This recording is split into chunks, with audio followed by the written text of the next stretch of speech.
안녕하세요. 오늘도 사연 살롱을 찾아주셔서 감사합니다.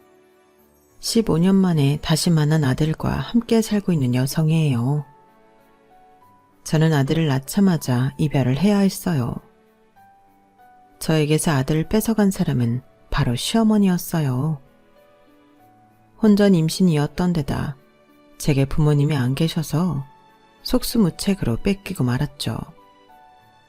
눈물로 살아가던 어느 날 15년 만에 아들 소식을 듣게 되었어요. 교통사고로 사망했다는 부고였죠. 아들 시신이라도 한번 보게 해달라는 제게 시어머니는 입 닫고 장례나 네 손으로 치르라고 하더군요. 그렇게 통안의 장례식을 치르러 갔던 곳에서 믿기 힘든 상황이 벌어진 거예요. 죽었다던 내 아들이 멀쩡히 살아있지 뭡니까? 그럼 지금부터 제 아들을 둘러싼 기가 막힌 사연을 전해드릴게요. 사람이라면 누구나 자신을 낳아준 부모가 있잖아요. 하물며 짐승도 그런데 말이죠. 하지만 제게는 태어날 때부터 부모가 없었어요. 무슨 연유에서인지 저를 낳으신 분은 제 탯줄도 제대로 자르지 않은 채 쓰레기통에 버렸거든요. 아침 일찍 가게 문을 열러 나왔던 구멍가게 할아버지가 아니었다면 저는 세상 빛도 보지 못한 채 그대로 세상을 떠났을 거예요. 모든 만남은 인연이 있기에 가능한 거라고 하잖아요. 구멍가게 할아버지와 저도 그랬던 모양이에요. 어린 저를 키우기 힘들었던 할아버지는 경찰을 통해 저를 시설에 보내주셨지만 결국 저를 품게 된 건 할아버지셨어요.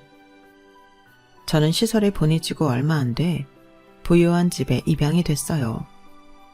어릴수록 입양이 잘 되는 편이라서 운이 좋았던 거죠.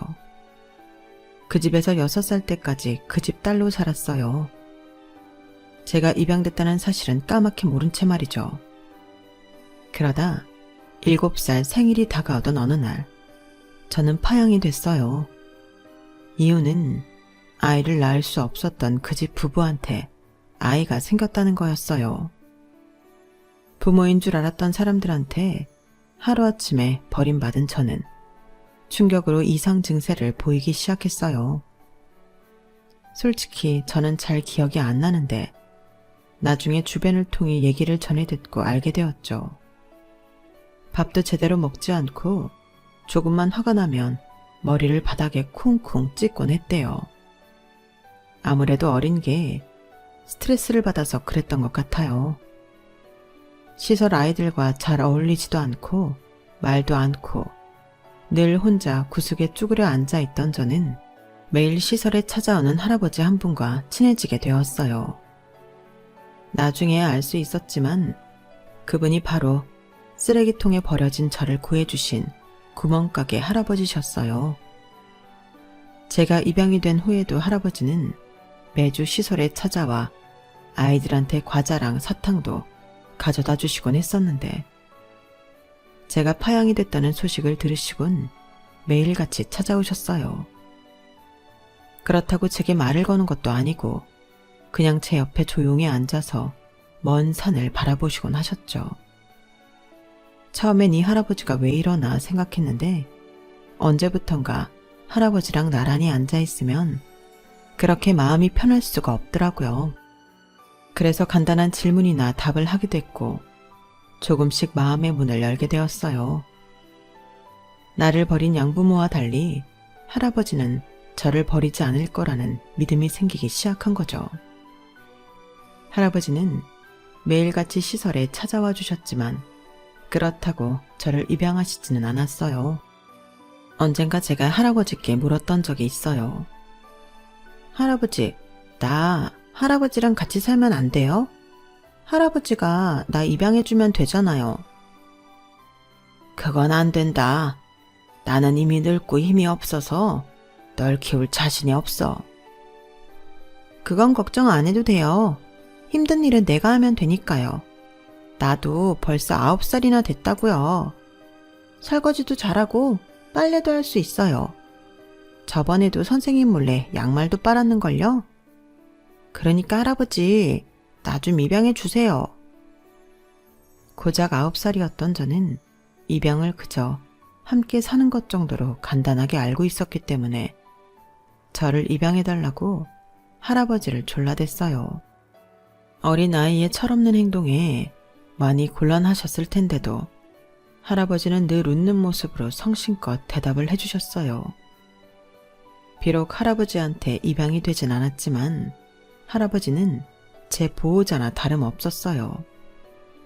제가 중학교에 들어가고 고등학생이 되도록 입학식과 졸업식에도 늘 참석해 주셨거든요. 물론 대학교 입학식에도요.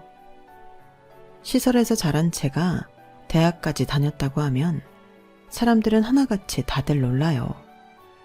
그도 그럴 게 시설에선 만 18세가 되면 퇴소를 해야 하거든요. 정착금이라고 해봐야 당시만 해도 500만 원도 안 됐는데 그 돈으로 살집도 구하고 살림살이도 사고 취직을 하기 전까지 먹고 살아야 하는데 어떻게 대학을 다니나 싶었을 거예요. 맞아요. 그건 정말 불가능해요. 저도 후원자님이 안 계셨다면 절대 대학 진학은 꿈도 못 꿨을 테니까요. 다행히 고3이 올라가던 때 원장님을 통해 후원자분의 얘기를 듣게 되었어요. 제가 대학에 합격만 한다면 등록금 일체를 대주겠다고요. 솔직히 제 사정을 제가 잘 알기 때문에 대학 진학은 일찌감치 포기하고 있었는데 그 말에 희망을 갖게 되었죠. 그래서 더 이를 악물고 공부를 했어요. 다행히 제가 들어간 시립대는 등록금이 타 대학에 비해 현저히 낮았기 때문에 후원자님한테 부담을 덜 지을 수 있었죠. 후원자님은 매번 원장님을 통해 등록금을 보내주시면서도 단 한 번도 저를 만나주시지 않았어요. 물론 만나주신다고 해도 제가 뭘 해드릴 수 있는 건 없었지만 그래도 어떻게 제 인생에 은인이나 다름없는데 얼굴도 모르고 사는 건 너무한 것 같아서 틈만 나면 원장님을 졸랐어요. 그리고 드디어 후원자님의 정체를 알게 되었죠. 바로 구멍가게 할아버지셨어요. 그 사실을 알고 할아버지를 찾아갔는데 글쎄 할아버지가 혼자 손님도 없는 불 꺼진 가게에 구석에 쭈그리고 앉아서 라면을 끓여 드시고 계시더라고요. 그 모습이 어찌나 처량한지 눈물이 다 났어요. 제게는 더 나은 인생을 살라시며 그 큰 돈을 선뜻 내주시면서 정작 당신은 초라한 생활을 하고 계시다니 저만 아니었다면 지금보다 더 나은 생활을 하실 텐데 말이죠. 문 앞에서 울먹이는 저를 발견하신 할아버지는 한 걸음에 달려오셨어요. 그리고는 걱정스러운 표정으로 물으셨죠. 누가 괴롭히더냐고, 무슨 일 있었냐고요. 저는 아무 말도 할 수 없었어요. 그래서 할아버지를 끌어안고 한참을 펑펑 울기만 했죠. 감정을 추스른 뒤에야 할아버지께 감사 인사를 드렸어요. 그리곤 약속했어요. 할아버지 노후는 제가 책임지겠다고요. 하지만 살아갈 날보다 살아온 날이 많은 분과는 기약 없는 약속을 하는 게 아니었나 봐요. 제가 대학을 졸업하기 전에 할아버지께서 세상을 떠나셨거든요. 할아버지께서는 마지막까지도 제 걱정이 되셨는지 가게가 딸린 집과 통장 잔고를 모두 제 앞으로 남겨주셨어요. 유언처럼 남긴 글에는 어차피 당신에겐 책임질 자식도 없고 가족도 없으니 유일한 친구인 제게 모든 걸 남긴다고 적혀 있더라고요. 유일한 제 바람막이었던 할아버지가 돌아가신 이후 저는 한동안 방황을 했어요. 나라는 인간은 사랑하는 사람들과 함께 살 자격도 없는 건가? 왜 내 곁에 있던 사람들은 하나같이 나를 버리거나 나를 떠나는 건가? 모든 게 다 내 탓인 것처럼 느껴졌어요.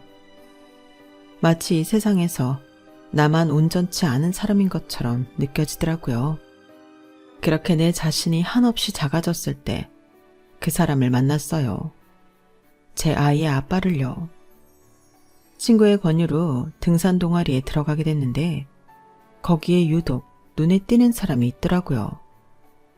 훤칠한 키에 머리부터 발끝까지 명품을 두른 그 남자는 학생 신분에 외제차를 끌고 다니는 경영학과 선배였어요. 씀씀이가 좋아서 그런지 선후배 할 거 없이 다들 그 선배 앞에서 딸랑이를 흔들고 있더라고요. 툭하면 동아리 사람들한테 밥과 술을 사고 누가 자기 물건에 호기심을 보이면 아무렇지도 않게 주곤 했어요. 이런 식으로요. 선배, 그 지갑 어디 거예요? 그거 명품이죠? 엄청 비싸 보이는데. 아, 선배한테는 가격 따윈 상관없겠구나. 나 같은 서민이야. 물건 살 때 가격표 먼저 보지만 선배 같은 부자들은 물건만 보고 살 거 아니에요. 아, 다음 생에 태어나면 형처럼 되고 싶다. 부럽다 진짜. 자식, 뭘 그런 걸 가지고 다음 생까지 생각하냐? 그렇게 마음에 들면 이거 너 가져. 난 집에 다른 디자인 있으니까. 당시 백화점 가격으로 100만 원에 달하는 지갑을 선뜻 내주는 선배를 보고 저는 속으로 기함을 토했어요. 100만 원이면 내 2달치 생활비였거든요. 도대체 이 남자는 어떤 삶을 살고 있기에 이렇게 돈을 물쓰듯 하나 신기하기도 하고 괜히 화가 나기도 했어요. 생각해보세요. 그 돈이 자기가 벌어서 얻은 돈이겠어요? 부모 잘 만난 덕에 공짜로 생긴 돈이겠죠. 누구는 낳아준 사람 얼굴도 모른 채 고생이란 고생은 다 해가며 살고 있는데 세상이 참 불공평하다는 생각마저 들었어요. 그래서 더더욱 선배와는 거리를 두고 지냈어요. 밥을 사준다고 해도 약속이 있다고 빠지고 나란히 옆자리에 앉게 돼도 말 한마디 안 하고 일부러 선배를 무시했어요. 그래서였는지 선배는 유독 저한테 관심을 보이더라고요. 자기 좋다는 여자들은 마다하고 말이죠. 권희정이라고 했나? 국문과 3학년 맞지? 상준이랑 같은 과. 네. 와, 대답이 참 야박하다. 좀 길게 대답해주면 어디가 덧나니? 점심 안 먹었으면 같이 나가자. 내가 TGI에서 스테이크 사줄게. 싫어요. 뭐가? TGI가 아니면 스테이크가? 그것도 아니면 나? 마음 같아선 그래 너다. 난 네가 정말 싫어. 이렇게 대답하고 싶었지만 제게 그 정도의 깡은 없었어요. 어찌됐거나 선배는 저와 같은 동아리인데다 저보다 학번이 위니까요. 한 번 보고 안 볼 사이라면 몰라도 동아리를 그만두기 전까지는 자주 얼굴을 마주쳐야 하는데 괜히 상황을 껄끄럽게 할 필요는 없잖아요. 그래서 비굴하지만 다른 핑계를 댔어요. 고기 안 좋아해요. 혹시 채식주의자? 아니라고 대답하고 싶었지만 그랬다간 더 길게 대화를 이어가게 될 것 같아서 그냥 고개만 끄덕였어요. 채식주의자는 개뿔, 고기라면 환장을 하는데. 하지만 이 순간만큼은 채식주의자인 걸로 하자 싶었어요. 같이 고기를 구워 먹을 일도 없으니 알게 뭐냐 생각했거든요. 그런데 선배가 갑자기 배를 쥐고는 깔깔대고 웃지 뭐예요. 아, 요즘 채식주의자는 닭꼬치도 먹고 제육덮밥도 먹는구나. 몰랐네. 아, 미안. 실은 내가 학교 근처 분식집이랑 김밥 천국에서 널 몇 번 봤거든. 동아리방에선 늘 말도 없고 표정도 안 좋길래 원래 그렇게 우울한 성격인가 했는데 친구들끼리는 잘 웃고 말도 잘하더라. 그래서 식당에 네가 있을 때마다 주의 깊게 보곤 했어. 한마디로 희정이 네가 오늘 갑자기 채식주의자가 되기로 한 건 나 때문인 거지? 싫어하는 건 고기가 아니라 나인 거고. 저는 너무 창피해서 얼굴이 빨갛게 달아올랐어요. 대답도 못하고 고개만 푹 숙이고 있었는데 선배가 그러는 거예요. 그런데 어쩌나? 난 희정이 네가 마음에 드는데 아무래도 내가 변태인가 봐. 나 싫다는 사람한테 애정이 더 생기는 말이야. 권희정, 그럼 이렇게 하면 어떨까? 넌 계속 날 싫어해. 내가 사주는 밥 먹고 내가 사주는 옷도 입고 구두도 신고 백도 메고 나랑 데이트도 하면서 계속 날 싫어하라고. 난 내 방식대로 널 좋아할 테니까. 어때? 꽤 현명한 방법이지? 이게 무슨 개벽다귀 같은 소리인지 어이가 없어서 황당한 표정으로 쳐다봤어요. 그랬더니 제 손목을 잡고는 어디론가 끌고 가지 뭐예요. 선배 손에 이끌려 선배 차에 타게 된 저는 난생 처음 가보는 근사한 레스토랑에서 스테이크를 먹게 되었어요. 안 먹고 가겠다고 했더니 그럼 스테이크는 쓰레기통으로 들어가게 될 거라고 협박을 하지 뭐예요. 그 비싼 스테이크를 버리는 게 아까워서 할 수 없이 먹었죠 뭐. 맛은 있더라고요. 스테이크를 개눈 감추듯 먹어치운 저는 아르바이트가 있어서 먼저 일어나 보겠다고 했어요. 그랬더니 기어이 제가 일하는 카페 앞까지 차를 태워주지 뭐예요. 사람들 시선을 한눈에 끄는 값비싼 수입차로 말이죠. 카페에 들어갔더니 사장님과 알바생들이 제게 꼬치꼬치 캐묻기 시작했어요. 저 남자 누구야? 방금 타고 온 차 재규어 맞지? 와, 난 저 차를 잡지에서나 봤지. 실제로 보는 건 처음이야. 너 저 남자랑 사귀는 거야? 언제부터? 그런 거 아니에요. 그냥 동아리 선배예요. 선배는 무슨, 아까 그 남자 눈빛 보니까 하트가 숑숑 나오던데? 이야, 얌전한 고양이 부뚜막에 먼저 올라간다더니 희정이 네가 그럴 줄은 몰랐다. 제법이야 아주. 원치 않는 스테이크를 얻어먹고 원치 않는 차 한번 올라탔다가 저는 하루아침에 반란 까진 고양이가 돼버렸어요.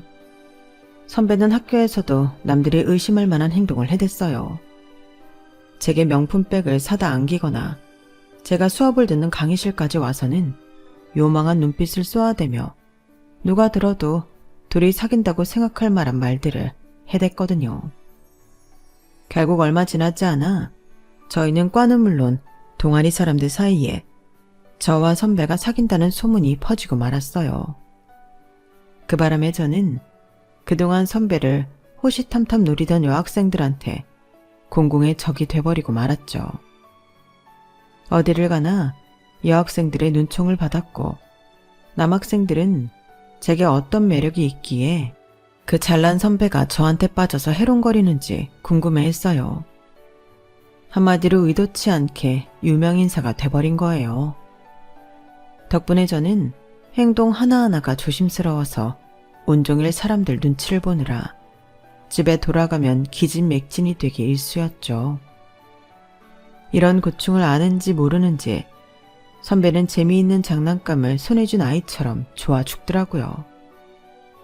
결국 참다 못한 저는 선배를 불러 따졌어요. 나한테 왜 이래요? 내가 그렇게 만만해 보여요? 돈 좀 있으면 사랑 가지고 놀아도 되냐고요. 내가 선배 때문에 얼마나 힘든지 알아요? 내 뒤에서 사람들이 수군거리는 거 들을 때마다 내 자신이 얼마나 처참해지는지 선배가 아냐고요. 내가 언제 선배한테 명품백 사달랬어요? 비싼 차 태워달랬냐고요. 그러니까 제발 날 좀 가만히 내버려 두라고요. 선배한테는 날 가지고 노는 게 장난감 가지고 노는 것만큼이나 쉽고 간단한지 모르겠지만 당하는 나는 아니에요. 선배한테 휘둘리면 휘둘릴수록 내 처지가 한심해서 죽고 싶다고요. 난 선배랑 달리 가진 것도 없고 뒤에서 나를 받쳐줄 부모도 없어요. 하루하루 내 힘으로 살아가는 것만으로도 벅찬 사람이라고요. 그러니까 제발 저 좀 그만 흔들고 모른 척 해주세요. 제발 부탁드려요. 제가 할 수 있는 최선을 다해 솔직하게 부탁을 했어요. 이렇게까지 하는데 설마 모른 척 하겠냐는 계산도 있었지만요. 그런데 선배가 뜻밖의 말을 하는 거예요. 그러니까 더더욱 내가 필요하다는 얘기네. 너도 알다시피 나는 돈도 많고 여차하면 뒷수습해줄 잘난 부모님도 있어. 네가 나를 가지면 내 돈도 내 부모의 권력도 다 네가 갖게 되는 거야. 어때? 남는 장사지? 아, 사람이 진짜 내 말 못 알아들어요? 정말 끝까지 왜 이래요? 너야말로 내 말을 제대로 듣기나 한 거니? 내가 말했잖아. 너는 나 안 좋아해도 된다고. 그냥 내가 주는 거 받고 네가 챙길 수 있는 거 챙기라고. 날 사랑해달라는 것도 아닌데 그게 뭐가 힘들어? 내가 네 처지 모르고 접근한 것 같니? 돈도 많은 내가 한 사람 인생 터는 건 일도 아니야. 네가 살았던 시설, 네 학비를 대주던 할아버지, 네 한 달 수입, 네가 지금 사는 집, 진작부터 다 알고 있었다고. 그러니까 내가 주는 건 뭐든 부담 갖지 말고 받아. 그러다 어느 날 내가 안 보이거든. 그냥 마음 변해서 떠났다고 생각하고. 그럼 되잖아. 그때는 선배의 그 말이 철없는 부잣집 도련님의 객기 정도로 들렸어요. 그런데 얼마 뒤 선배가 했던 말에 다른 뜻이 있었다는 걸 알게 되었죠. 그날은 몸 상태가 안 좋아서 아르바이트를 쉬고 집으로 향하고 있었어요. 그런데 저희 집 앞에 검은색 세단이 서 있더라고요. 이 동네에선 볼 수 없는 값비싼 차라서 시선이 가더라고요. 그런데 그때 차문이 열리더니 잘 차려입은 중년 여성이 나오는 거예요. 머리부터 발끝까지 흠잡을 구석이 하나 없는 멋진 분이더라고요. 그런데 권희정 학생 맞죠? 나 기원이 엄마예요. 그제야 왜 이런 값비싼 차가 우리 동네에 와 있는지 이유를 알겠더라고요. 기원이는 선배 이름이었거든요. 그리고는 이내 머릿속에 떠오르는 장면이 있었어요. 아침 드라마에서나 볼 법한 그런 그림이요. 가난한 여자에게 돈 봉투를 내던지며 이거나 먹고 우리 아들한테도 떨어져 같은 흔해 빠진 레퍼토리요. 만약 진짜 그런 일이 일어난다면 돈 봉투를 받아야 하나 말아야 하나 살짝 고민이 됐어요. 그런데 생각지도 못한 말을 꺼내시는 거예요. 우리 기원이가 희정 학생을 많이 좋아해요. 걔가 지 아빠 앞에서 좋아하는 사람이 생겼다고 결혼 얘기를 꺼내는 건 이번이 처음이거든요. 기원이 아빠는 희정 학생만 괜찮다면 졸업 전에 식을 올리는 게 좋겠다고 하는데 어때요? 이건 또 무슨 자다 봉창 두드리는 소린가 싶더라고요. 진짜로 사귀는 사이도 아닌데 결혼식이라니. 선배가 누굴 닮아서 자기 멋대로인가 했는데 이제 보니 부모님을 쏙 빼닮았던 모양이더라고요. 여기까지는 기원이 아빠 생각이고 내 생각은 달라요. 역시나 선배 어머님은 나를 탐탁치 않아 하시는구나 생각했어요. 그런데 솔직한 심정으로는 나도 지금 당장 두 사람을 결혼시키고 싶지만 희정 학생 인생을 생각하면 그러면 안 될 것 같거든요. 우리 기원이 언제 어떻게 될지 모르는 아이예요. 병원에서는 10살도 못 넘길 거라고 했었는데 벌써 25해를 살았어요. 지금까지 살아있는 게 기적에 가까운 일이라고 하더군요. 그제야 선배가 왜 그렇게 내일이 없는 사람처럼 살고 있는지 조금은 이해가 갔어요. 자신을 좋아하지 말라는 말도 결국은 제가 상처받지 않길 바라는 마음에서 했던 말이라는 것도요. 나를 데리고 놀다 버리려는 가벼운 생각이 아니었다는 사실에 안도하게 되더라고요. 제 얼굴에서 표정 변화를 읽었는지 선배 어머니는 조심스럽게 말을 이어갔어요. 우리 애 아빠가 사업을 크게 해요. 형들을 제치고 아버님 회사를 물려받았거든요. 문제는 그걸 이어줄 자식이 기원이 하나뿐이라는 거예요.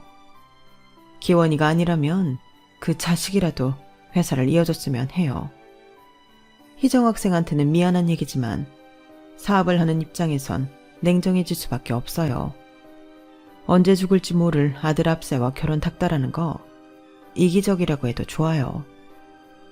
지금이라도 희정 학생이 싫다고 하면 없었던 일로 할게요. 우리 욕심 채우자고 남의 자식 가슴에 못 박을 생각은 없으니까. 담담하게 시한부 인생을 사는 자식의 얘기를 꺼내는 선배 어머님을 보니 이상하게 안심이 됐어요. TV 드라마나 영화에서 봤던 돈 있는 사람들은 하나같이 이기적이고 없이 사는 사람들을 깔보곤 했는데 선배 어머니는 그들과 달라 보였거든요. 하지만 그렇다고 해서 아무 감정도 없는 선배와 결혼을 하겠다고 할 수는 없었어요. 결국 선배 어머니는 잘 생각해보고 연락을 달라는 말을 남기고 돌아가셨고, 집에 들어온 저는 그대로 현관 앞에 쓰러져서 잠이 들었어요. 몸에 열이 많이 올랐는지 장렬하는 태양 아래 펼쳐진 사막을 걷는 꿈에 시달렸어요. 정신을 못 차리고 끙끙 앓아가며 잠에 취해 있었는데 요란하게 문을 두드리는 소리가 들리더라고요. 그 소리에 겨우 잠이 깬 저는 바닥을 기어가서 현관문을 열었어요. 그때 문 안으로 성큼 들어온 선배의 얼굴을 보고는 묘한 안도감을 느꼈어요. 지금까지 선배를 통해 느끼지 못했던 그 감정은 어쩌면 내내 가슴속에 억눌러왔던 외로움과 사람에 대한 그리움이었는지도 모르겠네요. 혼자 모든 걸 해내야 하고 힘든 순간도 홀로 버텨내야 했던 외로운 내 삶에 따뜻한 온기가 전해지는 것 같았어요. 하지만 온몸이 불덩이처럼 끓어오르던 탓에 그대로 쓰러지며 정신을 잃고 말았죠. 정신을 차린 곳은 내 집이 아닌 병원이었어요. 태어나서 그렇게 크고 좋은 병실은 처음이었어요. 병실 하나가 우리 집 전체보다 더 컸으니까요. 소파에 기대앉아 잠들어 있던 선배는 제 인기척에 눈을 떴어요. 그리고는 화가 난 표정으로 그러더군요. 몸이 그렇게 불덩이인데 왜 병원엔 안 갔어? 그러다 잘못되면 어쩌려고? 선배는 어떻게 알고 왔는데요? 엄마가 너 몸 상태가 안 좋아 보이더라고 얘기해 주셨어. 희정아, 안 되겠다. 우리 같이 살자. 결혼하자고 닥달하는 거 아니야. 사는 동안 너 귀찮게도 안 할게. 그냥 내 눈길 닿는 데 있으라고. 그뿐이야.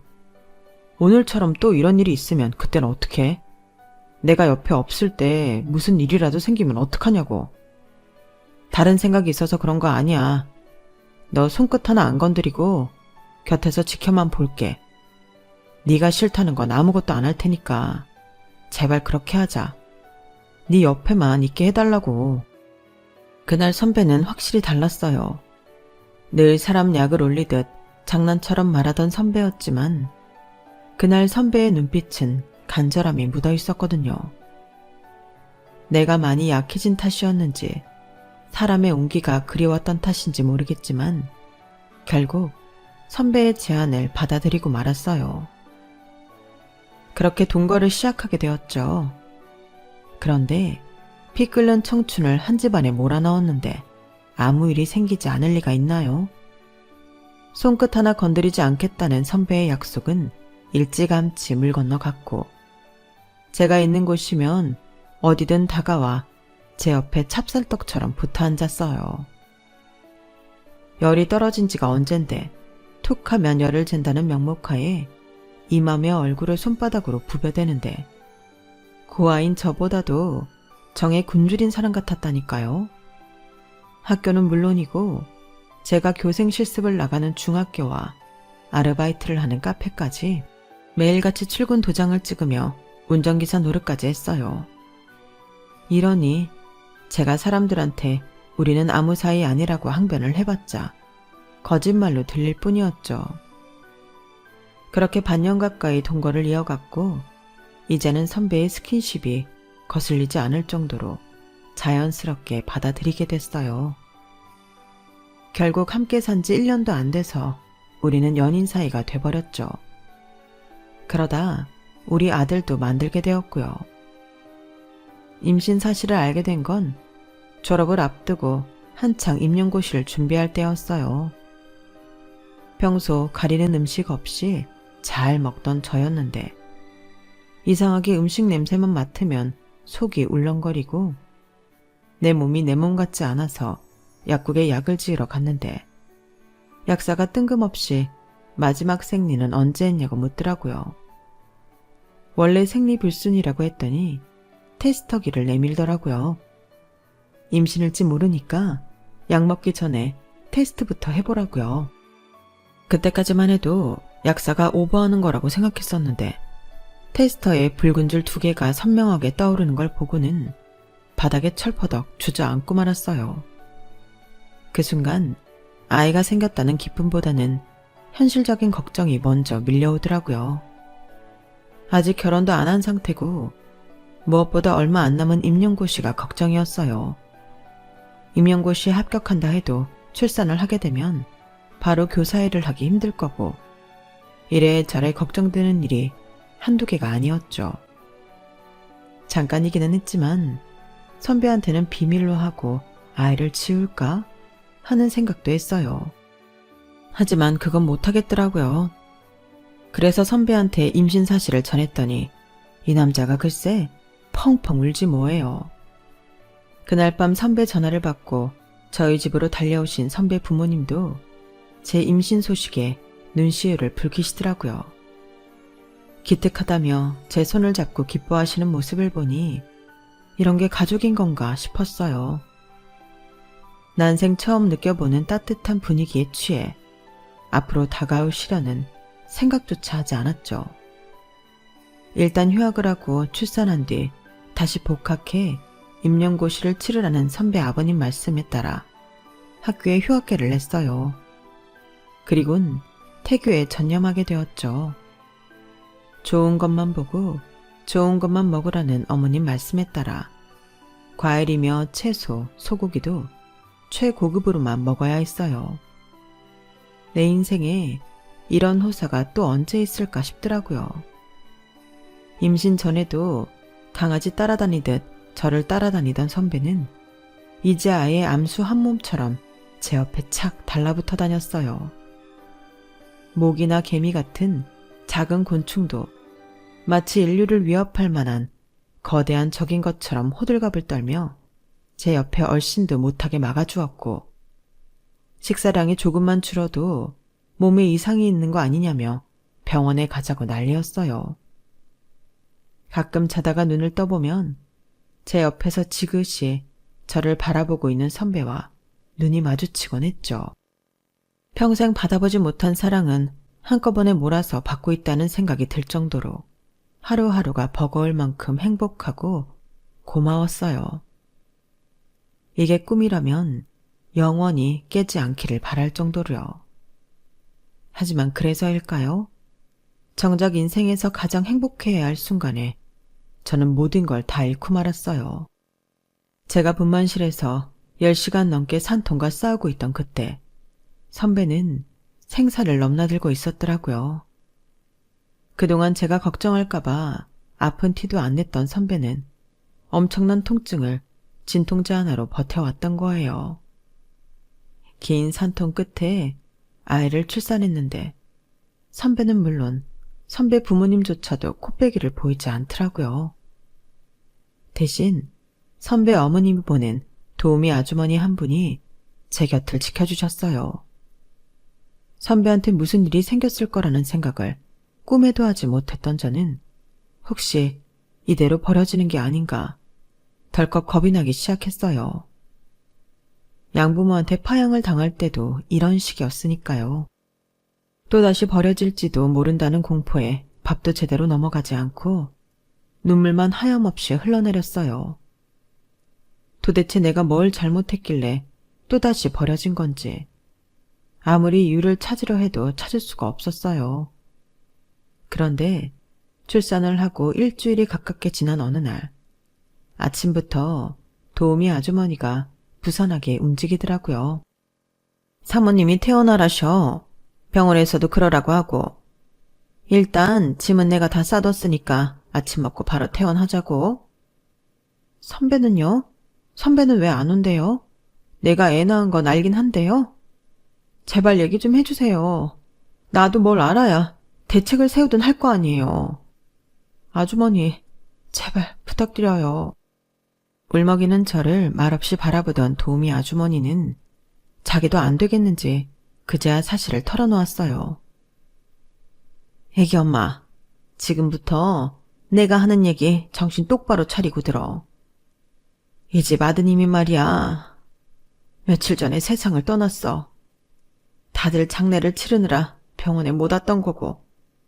집에 가서 기다리면 조만간 사모님이 다녀가실 거야. 그러니까 일단 나랑 집으로 가자. 아주머니의 말이 채 끝나기도 전에 저는 악을 쓰며 절규했어요. 선배가 죽었다는 사실이 믿기지 않았거든요. 나는 아직 선배를 떠나보낼 준비가 안 됐는데 나랑 아기만 두고 가면 어떡하냐고 미친년처럼 고래고래 소리를 지르며 울어댔죠. 얼마나 그렇게 울었는지 울다가 정신을 잃고 말았어요. 그리고 정신이 들었을 땐 청천벽력 같은 소식을 접하게 되었죠. 우리 애를 왜 어머님이 데리고 가요? 그 아이는 내 아이예요. 내가 엄마라고요. 당장 데려오세요. 내 아이 돌려달라고요. 데려오면 네가 혼자 어떻게 키울 건데? 현실적으로 생각해. 너 이제 겨우 23이야. 이제부터 네 인생은 시작인데 죽은 사람 아이 데리고 뭘 어쩌겠다고. 넌 네 인생을 살아. 내 아들 아이는 우리가 맡아서 키울 테니까. 이렇게 하는 게 너한테도 최선일 거다. 비록 혼인신고는 하지 않았지만 기원이 마지막 부탁도 있고 하니 앞으로 너 먹고 살 길은 마련해 주마. 하지만 지금 이 순간부터 아이를 볼 생각은 하지 마. 그게 네 아들을 위한 일이니까. 네가 이 약속만 지켜준다면 내가 반드시 네 아들을 너한테 돌려줄게. 그러니까 내 말 듣고 기다려. 선배 어머니는 그렇게 제게서 아들을 뺏어갔어요. 저는 도우미 아주머니와 함께 선배랑 함께 살던 집으로 돌아왔고요. 선배와 함께 꾸몄던 아이방은 주인을 맞아보지도 못한 채 굳게 닫혀버렸어요. 그 집에서 저는 한 달 남짓 지내다가 들어갈 때 가져갔던 옷가방을 들고 몰래 집을 나왔어요. 막상 나와보니 갈 곳이 없더라고요. 머릿속에 떠오르는 건 할아버지가 남겨주신 집뿐이었어요. 하지만 방치한 지 너무 오래돼서 제가 들어가 살기는 힘들겠더라고요. 그래서 가게가 딸린 그 집을 팔고 제가 가지고 있던 원룸 보증금을 보태 변두리에 조그마한 집을 한 채 샀어요. 그 집에 공부방을 만들어 방과 후 아이들을 가르치기 시작했고 조금씩 규모를 키워 15년이 지난 지금은 어엿한 보습학원으로 키워냈어요.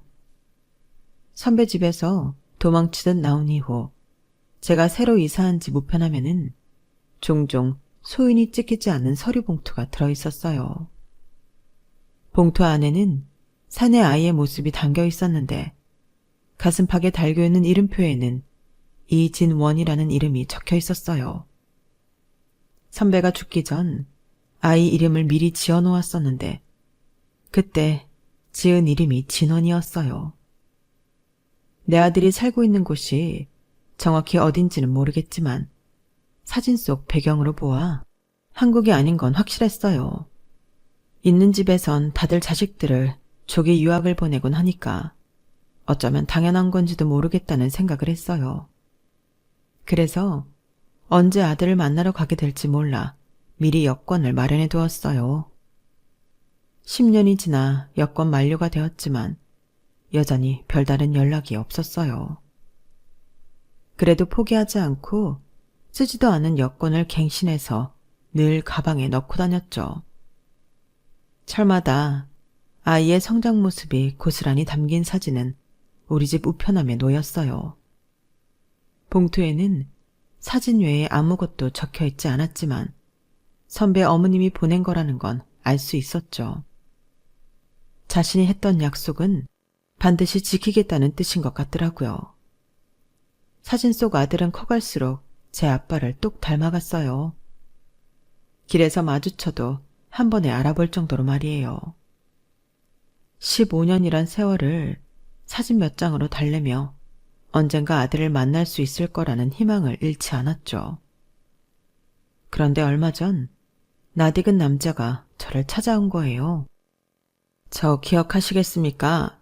사모님을 모시던 김비서입니다. 또렷하게 얼굴이 기억나지는 않지만 선배 어머님을 모시고 저를 찾아왔을 때 몇 번 본 기억은 어렴풋이 났어요. 제가 출산을 하고 병원에 있을 때 퇴원 수속을 하러 왔던 기억도 나고요. 지금 바로 공항으로 가셔야겠습니다. 아드님 장례식이 곧 있을 예정이거든요. 사모님께서 아드님 장례는 본인 손으로 직접 치르라고 말씀하셨습니다. 네? 그게 무슨 소리예요? 아들 장례식이라뇨. 우리 애가 잘못되기라도 했던 거예요? 거짓말이죠? 지금 나한테 거짓말 하는 거죠? 내 아들이 왜 죽어요? 잘 키워서 보내준다고 약속했잖아요. 죄송합니다. 자세한 건 하와이에 도착하시면 알게 되실 겁니다. 남자는 금방이라도 쓰러질 것 같은 저를 차에 태워 공항으로 향했어요. 공항으로 가는 차 안에서 얼마나 울었나 몰라요. 젖 한 번 물리지 못했는데 처음 아들을 만나러 가는 길이 내 아들 장례식이라니. 그동안 기다린 세월이 너무 억울하고 한스러워서 온전한 정신으로 버티기 힘들더라고요. 남자와 함께 하와이에 도착한 저는 현지에 마련된 차를 타고 장례식장으로 향했어요. 그리고 그곳에서 그토록 꿈에 그리던 아들을 만날 수 있었죠. 싸늘한 주검이 아닌 따뜻한 온기가 전해지는 멀쩡한 아들을요. 엄마 맞죠? 죽은 제 아빠를 빼다박은 아들은 저를 보자마자 엄마라고 부르면서 달려왔어요. 그리고는 이내 제 품에 안기더라고요. 할머니를 통해 그동안 제 사진을 받아봤다며 만나면 한 번에 알아보려고 얼굴을 익혀뒀다고 하더군요. 누가 내 아들 아니랄까봐 하는 짓도 저랑 똑같다는 생각이 들어서 저도 모르게 피식 웃고 말았어요. 한참을 아들을 끌어안고 펑펑 울다 보니 궁금증이 생기더라고요. 도대체 왜 멀쩡히 살아있는 내 아들을 죽었다고 거짓말까지 해가며 나를 여기로 불러들인 건가 하고 말이에요. 그 이유는 하와이에 도착한 다음 날 걸려온 선배 어머님의 전화를 받고서야 알 수 있었어요. 너한테는 정말 면목이 없구나. 이게 다 늙은 시애미의 한 때문이라고 생각해다오. 이것밖에는 방법이 없었어. 우리의 아빠가 시한부 판정을 받자마자 아버님은 밖에서 아이를 만들려고 부단히 노력을 했던 모양이었어요. 어머님과는 정략 결혼이었으니 자기 구미에 맞는 여자한테서 아들을 보자 싶으셨던 거죠. 그런데 10살을 못 넘길 거라던 아들이 20살이 넘도록 멀쩡히 살아있자 마음을 고쳐먹곤 여자들을 정리하셨던가 봐요. 하지만 언제 어떻게 될지 모르는 아들만 믿고 아무 대책 없이 지낼 수는 없었던지 자신이 데리고 있던 비서와의 관계는 이어가고 있던 참이었죠. 그러다 제가 임신을 했다는 소식을 듣고는 아들 대신 손자를 후계자로 삼으면 되겠다는 계산이 섰던 모양이에요. 선배가 죽고 제 아들을 뺏어간 건 어머님이 아닌 아버님이었던 거죠. 하루아침에 사랑하는 남자를 잃고 자식까지 빼앗긴 제가 가여웠던 어머님은 어떻게든 제 아들만큼은 제 품으로 보내주려고 지난 15년간 손주를 품어왔던 거예요. 하지만 제 버릇 걔 못 준다고 아버님은 여전히 주변에 여자를 들이셨고 그로 인해 어머님은 여자로서 모멸감을 느끼며 살아야 했던 거죠. 그런데 말이에요. 여자가 하늘 품으면 온요월에도 서리가 내린다고 하잖아요. 어머님은 아버님께 복수하기 위해 칼을 갈아오셨고 아버님이 암이 재발해 더는 회생 불가한 순간이 되자 기다렸다는 듯이 복수를 한 거예요. 다 죽어가는 남편한테 하나뿐인 손자의 부고를 전하는 걸로요.